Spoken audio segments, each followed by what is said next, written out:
Hit me up on Twitter at Mr. Rogers99.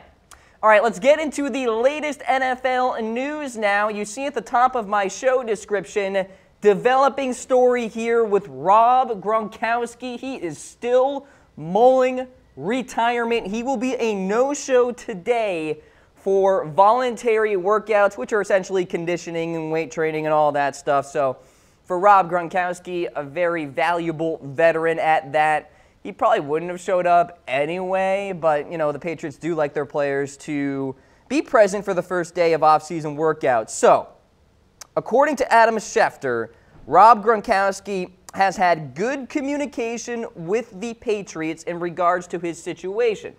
Now, we have been hearing for many weeks now, months even, that Rob Gronkowski has been mulling retirement. And we got the first sniff of that, if you will, after Super Bowl 52, when Gronk was talking to media members in the post-game press conference and kind of talking about he's going to sit back and kind of reevaluate things in terms of his future in the National Football League. Adam Schefter coming out with a report yesterday that Gronk will not be showing up today, so it's more fodder here to think about. And I think it's tough to really gauge Gronk's motivation here. There are a few things that I can kind of point to. Perhaps he's looking for more money, and this is kind of his ploy to do that. I don't think that is very likely, but it is an option. Maybe he just wants to get traded.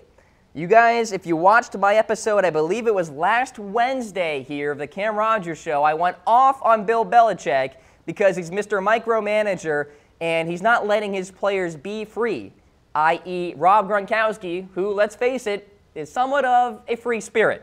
Likes to do his thing, doesn't like to be controlled. And so maybe that's part of the deal, where he wants to move on from New England, he wants to go somewhere else. Option number 3, he's just sick and tired of football, wants to move on to another phase of his career, whether that is in Hollywood via acting or with the WWE, whatever the case may be. Gronkowski will not be present for the New England Patriots. Patriots owner Robert Kraft recently downplayed the possibility of Gronkowski retiring, saying, quote, "It's not even an issue for me," and explaining that Gronkowski has been present at Gillette Stadium recently, apparently to work on rehabbing injuries.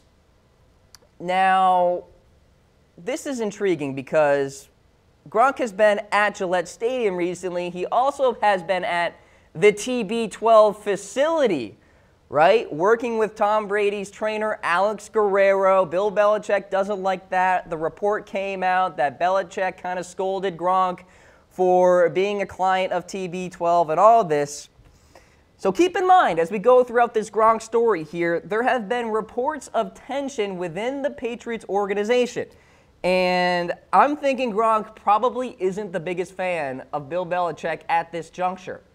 Now, you probably saw the reports out there that, you know, Gronk could come back or will come back because Tom Brady's still the quarterback. It's still very much up in the air. At the end of the day, it's up to Rob Gronkowski. I can't put myself in the mindset of Gronk because I am not Gronk, nor his dad or mom or whatever.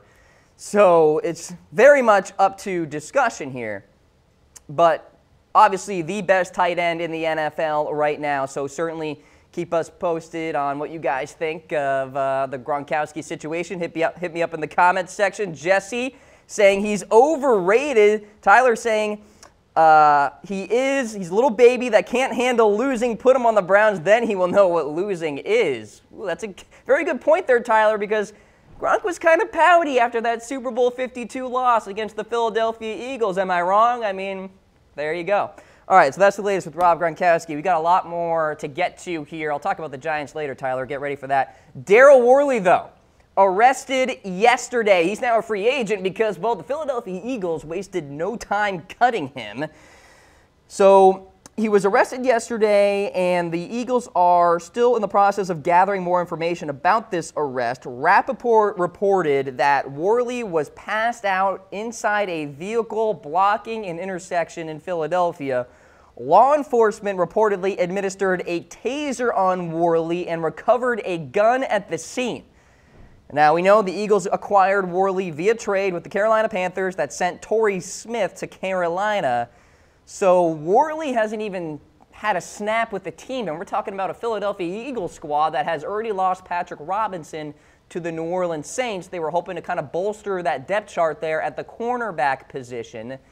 And Daryl Worley was kind of part of that process, and now he's no longer on the team. So obviously not a good look for him, and he's going to have to go through the legal process and all of that. But it sounds like perhaps he was under the influence at the wheel, passed out, and it's kind of a messy story. We're still in the kind of beginnings of this report, so I don't have too many details for you guys, but certainly worthy of mentioning here for Philadelphia, a team that is hoping to repeat for the first time since the Patriots did it early in the 2000s. All right, let's stay in the NFC East. There's some buzz out there that the Giants are ready to pull the trigger on Saquon Barkley. Now, we have heard before that GM Dave Gettleman wants a generational type of player. And when I think generational, I think Saquon and I think Bradley Chubb. So the latest buzz out of New York suggests that Dave Gettleman and the Giants won't go quarterback at number 2 overall. Now, this according to Pro Football Talk and Mike Florio, who is really good with his sources and inside information out there. And I do believe this because for Dave Gettleman, he doesn't care about reaching for the quarterback and looking for that immediate gratification for somebody under center, especially when you have Eli Manning already there. He wants somebody who can go into the Hall of Fame. Can Josh Rosen go into the Hall of Fame? It's up for debate. He thinks he can win 7 Super Bowls, by the way. But for Gettleman, he's probably zoning in on the Chubbs and the Barkleys, heck, the Quentin Nelsons of the world, who I think certainly have a carved-out path to become Hall of Fame players once again. Make that run to the Hall of Fame. I'm hard-pressed to say whether Sam Darnold or Josh Rosen will be Hall of Fame quarterbacks. I can't say it with as much confidence as I could with a Quentin Nelson or a Bradley Chubb. I just can't. So the report is that the Giants do like Sam Darnold, but they assume that he's not going to be there once they pick at number 2. So it's, Josh Rosen and Mayfield and Allen and all of these quarterbacks up for debate. Gettleman doesn't want to fall into the trap of the Jake Lockers and the Blake Bortles of the past. Gettleman's smarter than that. He's a good GM. He's not going to do the Tennessee Titans, Jacksonville Jaguars mistakes. And, you can think back to when, the Jags went with Blake Bortles and it could have been J.J. Watt kind of thing, where Gettleman doesn't want to do Josh Rosen because, well, it could be Saquon Barkley or it could be Bradley Chubb. So certainly up for conversation here in terms of what the Giants do at number 2. As always, I've got my broadcast on my laptop tracking all the comments that are coming in. And we've got Tyler saying we want to win now. When Eli leaves, the Giants can build around Barkley. I think it is too soon to just jump the gun, Tyler, and say that Josh Rosen should be selected at number 2. I agree with you. I mean, maybe the Giants see an opportunity here to make one final run with Eli, get that running back with Saquon, because we know Orleans Darkwa's torn around. He might not come back. Wayne Gallman is more of a receiving back, right? So, if they don't go Barkley, that's totally fine because then they go with Bradley Chubb. With JPP on out, we know how Gettleman loves his front 4, right, with the O.C. Umenyoras of the past and the Justin Tucks back when Gettleman was a GM for the Giants in a previous era. So, all of this data that I'm gathering here really certainly points to the Giants going non-quarterback at number 2. There is the possibility they trade back, but I think that would be a bit of a mistake because, let's face it, the Giants haven't had a good rushing attack since the Tiki Barber days. So the Giants want to get back to that. And I'm thinking Saquon Barkley can kind of remedy that situation. Now, let's say Sam Darnold shows up at number 2 on the board, and let's say the Browns go with Josh Allen at 1. Then I think the Giants do give Darnold a hard look. I don't know if they pull the trigger, though. And I'll tell you guys what happens in my mock draft later. But we're seeing Daniel Connor in the comments section here. Daniel saying Barkley equal to Reggie Bush. You know, I have seen some Reggie comparisons out there, Daniel. There's no doubt about that. Even some LT comparisons as well. So we got David here. Rosen is not Hall of Fame, but Barkley may have it. Who knows, but Rosen, no way. David, absolutely agree with you on that juncture.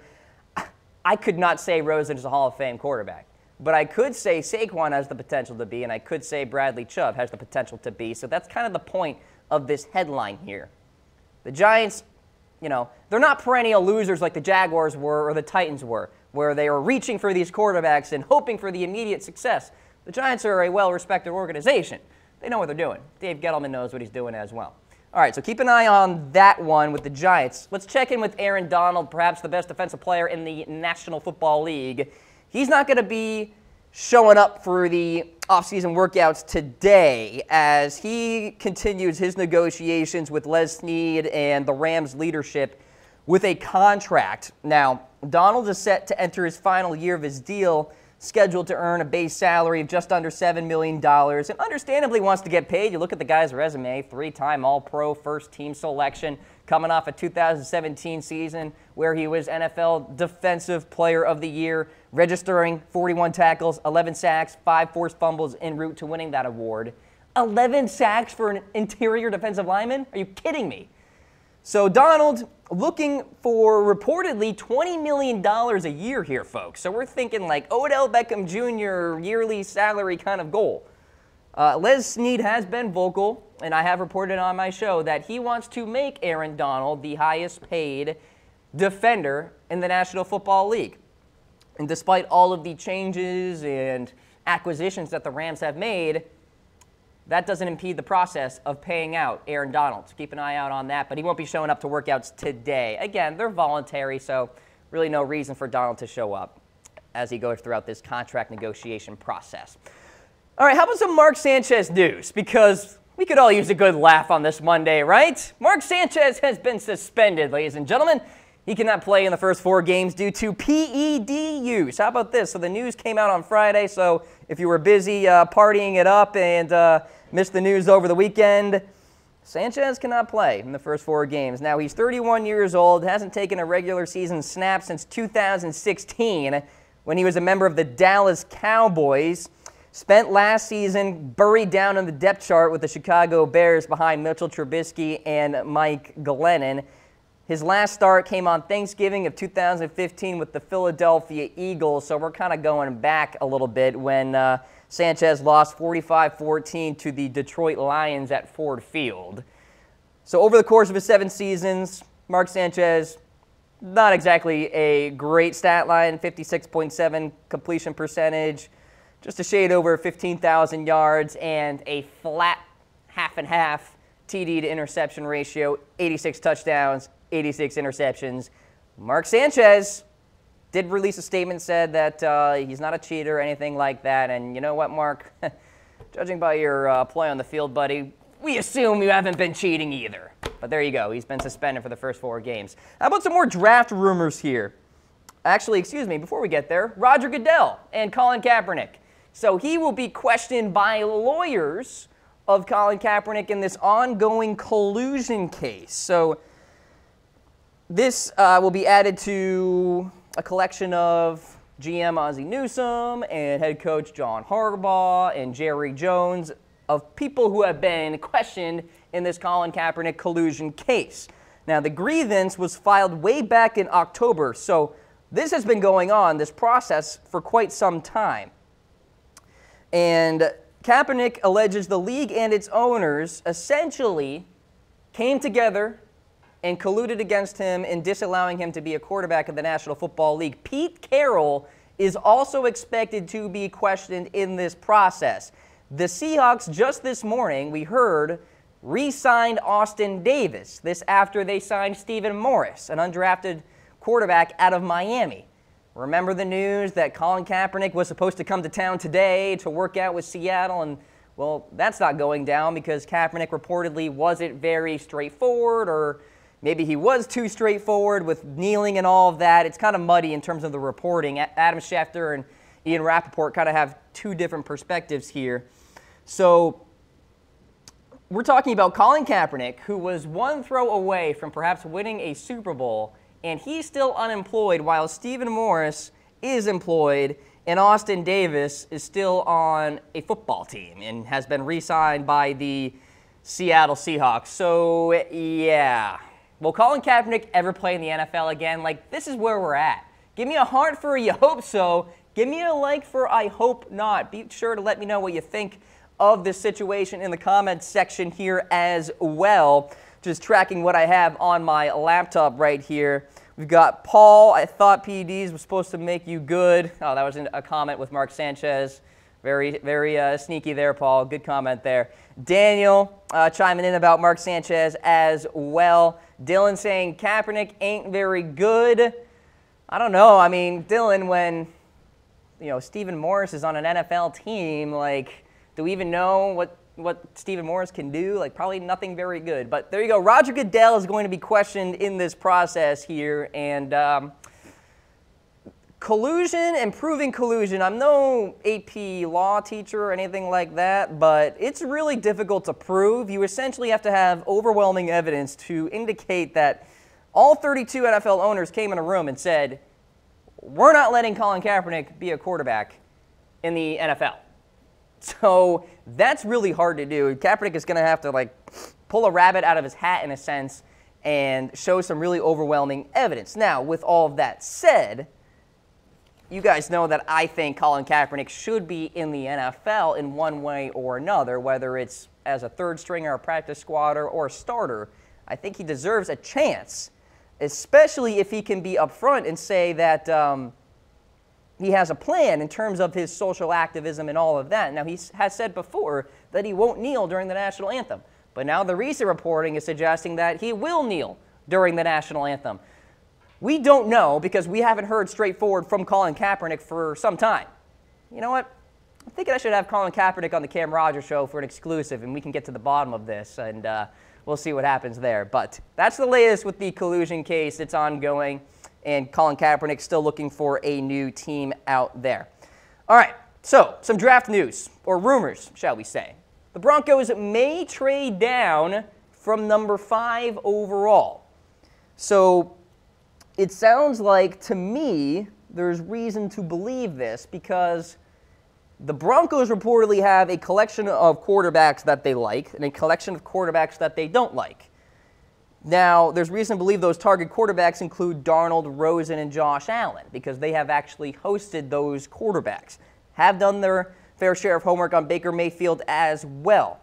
So that would mean the Browns, Jets, and Giants would all have to go quarterback, and the Broncos would feel like, okay, then maybe we'll trade back because the Browns are getting 2 quarterbacks and 4 picks. That's not happening.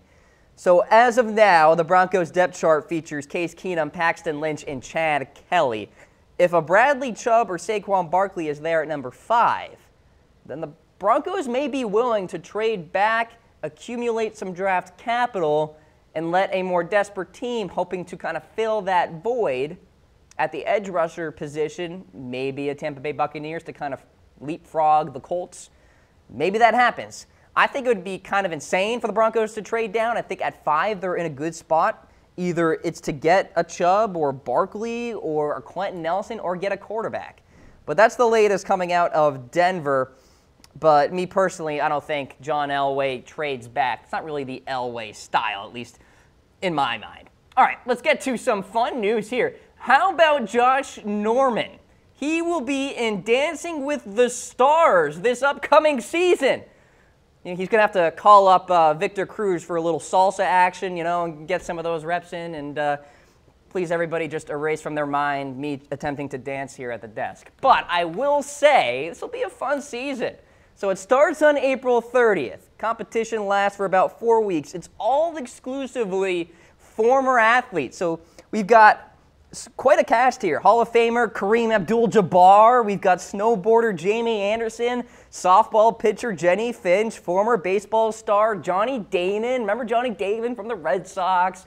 And that's World Series winning team there. Of course, went to the Yankees as well. So Josh Norman will be a part of that. And I wonder how Redskins fans will respond to that news. Like, maybe they'd rather have Norman, in the workout room, in the weight room, working on stuff. But hey, that's a form of conditioning, by the way. Dancing is very, very difficult, okay? So it's a good way to get the cardio in there. So Josh Norman will be on Dancing with the Stars this season. You guys watch that show, by the way? Let me know in the comments section. I would like to hear what you guys think. I would also like to see how Kareem Abdul-Jabbar would do with his moves as well. So highly anticipated season at that. All right, let's get to some more news here about Reuben Foster in particular. He will not practice today with the San Francisco 49ers. The Niners released a joint statement yesterday saying the following, quote, Reuben Foster will not participate in team activities as he is tending to his legal matters. As previously stated, his future with the team will be determined by the information revealed during the legal process. So considering the slowness of the legal process, it's possible Foster misses all of off-season workouts. We're talking about OTAs, a mandatory minicamp, and training camp. And so I have been hearing that the draft strategy for the 49ers has not changed since the charges were filed for Reuben Foster. I just find that hard to believe. I mean, the 49ers should give a hard look at the linebacker position, Tremaine Edmonds, Roquan Smith, whatever the case may be, as an insurance policy here, because we don't know what's going to happen with Reuben. He's definitely getting 6 games. You know, there's no doubt about that from the NFL. And the legal process, he could face up to 11 years in prison if he is indeed convicted. So considering he's a 2017 first rounder, the 49ers are holding on to him. If he were a fringe player, i.e. Daryl Worley, he'd probably be cut by now because, well, the Eagles were pretty quick to cut Worley yesterday after reports surfaced about him getting into some trouble there. All right, so Reuben Foster will not be with the 49ers today. How about this piece of news here that came out over the weekend in regards to Colin Kaepernick? Adidas would love to sign him to an endorsement deal if he is with an NFL team. Adidas executive of the North American region, Mark King, said, we would definitely want to sign him. We love athletes that have a platform. Went on to say, if they're an activist in a way that brings attention to something that moves the world forward, even if there's controversy at that moment, we're really interested in those athletes because I think it represents the world today. So Adidas apparently pulling for Colin Kaepernick to be employed by the NFL, and reports are suggesting that he is still being considered by the Seattle Seahawks, but the recent signings of Stephen Morris and Austin Davis tell me they're no longer interested. But regardless, if Cap does find a team out there, Mark King will be ready to sign Colin to a deal. Now, I've been talking about Colin Kaepernick a lot on this show because I think it's a really important discussion from many fronts. From a political front, from an on-the-field standpoint, and the future of the NFL. Because let me tell you this, ladies and gentlemen, the kneeling will not stop. That is just the reality of the situation. Players out there want to get their message across here. So what we like to do here on the Cam Rogers Show is, of course, audience interaction. And I want you guys to sit back here as you're cooking breakfast or, you're with the family on vacation, whatever the case may be. You're a head coach in the National Football League. Would you allow your players to kneel during the national anthem? Let me know, because we're all about differentials and opinions here on the Cam Rogers Show. I want to hear from many different perspectives because I think it's important, because in America, it's all about, marketplace of ideas. I think, who said that? Jefferson, maybe? I don't know. One of the founding fathers said that. And we pride ourselves here on the Cam Rogers Show with a marketplace of ideas. So let me know what you guys think. Tyler says no. Eric says no. We've got Richard saying no. Eugenio is saying, good morning, Cam Rogers. Good morning to you, sir. Thanks for watching the program. Brandon saying no. And, well, it sounds like it's a consensus here in the program. Nobody will allow the players to kneel during the anthem. Gilbert chiming in. He says, I would. Julian saying yes. Kelvin saying up to them. So there could be different paths to go about this. If you're a head coach, maybe you're saying straight up, you're not doing this. Maybe you're saying it's up to you guys. You guys figure it out, kind of a offhand approach to it. Or maybe you're just saying you encourage it. So there are different ways to kind of go about things here. Jeff saying no, respect our country, or get a big fine. Jeff saying $50,000 fine. Very interesting there. Tyler chiming back in, thinking it's disrespectful to the country. A lot of people feel that way, Tyler. A lot of people in that camp. While other people out here, Brody saying totally would allow players to kneel during the national anthem. So again, it's something to kind of think about here as we approach the 2018 regular season. Because, like it or not, guys, I'm thinking players are still going to kneel during the national anthem. You know, the NFL during their owners' meetings really didn't address this. Currently in the bylaws right now, players are encouraged to stand, but they are not required to do so. So nothing in legislation, according to the NFL right now, that requires players to be standing. So that's why it's important for you guys to weigh in. It's important for us to have these conversations here, because it's up to the coaching staffs, it's up to the fans to really determine, you know, what is right. What is the right way to go about this? And I am here just to let you guys kind of have your platform here on the show. Denarius is saying no. We've got Gilbert, different ways to protest. That's, you know, a popular opinion out there, saying that Cap should go and try his social activism in a different way. We've got Matt saying, go Cap. And Tammy is saying, you kneel, you are out right on the spot. So if Tammy is the head coach, sending that player on out. So again, keep hitting me up in the comment section. I do appreciate you guys weighing in. And Christopher saying we just need to pay them less money too. So again, a very intriguing topic to kind of discuss here throughout the Cam Rogers show. And I'll continue to kind of read your comments, guys, so keep hitting me up. All right, a couple more headlines to get to here. So Josh Gordon is back with the Cleveland Browns. Back in theory because he was an exclusive rights free agent during this offseason, which essentially means it's up to the Browns to bring him back. And they are. They officially signed him today, and a couple of other players as well. Appeared in 5 games in 2017 and again showed really good flashes on the football field. 18 receptions, 335 yards, and a touchdown. Led the NFL in receiving back in 2013, so we know what this guy can do. So Josh Gordon back with Cleveland. So just picture this, guys. You've got Gordon on the outside. You've got Jarvis Landry, Sam Darnold at quarterback, Saquon Barkley maybe in the backfield if the Browns get him at number 4. I'm thinking Cleveland could win 9 games next year. I'm telling you, they could go from 0 to 9 real quick. So we'll see what happens with the Cleveland Browns, but they are certainly in good position with Josh Gordon coming on back officially. James Harrison is not coming back. He has officially retired today, posted on Instagram saying he is done, thanked his family, his coaches, his fans out there. Harrison, of course, we all remember that Super Bowl where he took back the Kurt Warner interception for a touchdown, and the Steelers went on to win that Super Bowl. Actually recently started in Super Bowl 52 for the New England Patriots. He was still playing at a very solid level. So for James Harrison, a fantastic career, headed to the Hall of Fame, in my opinion. And we wish him all the best, of course, as he goes on to the next phase of his career.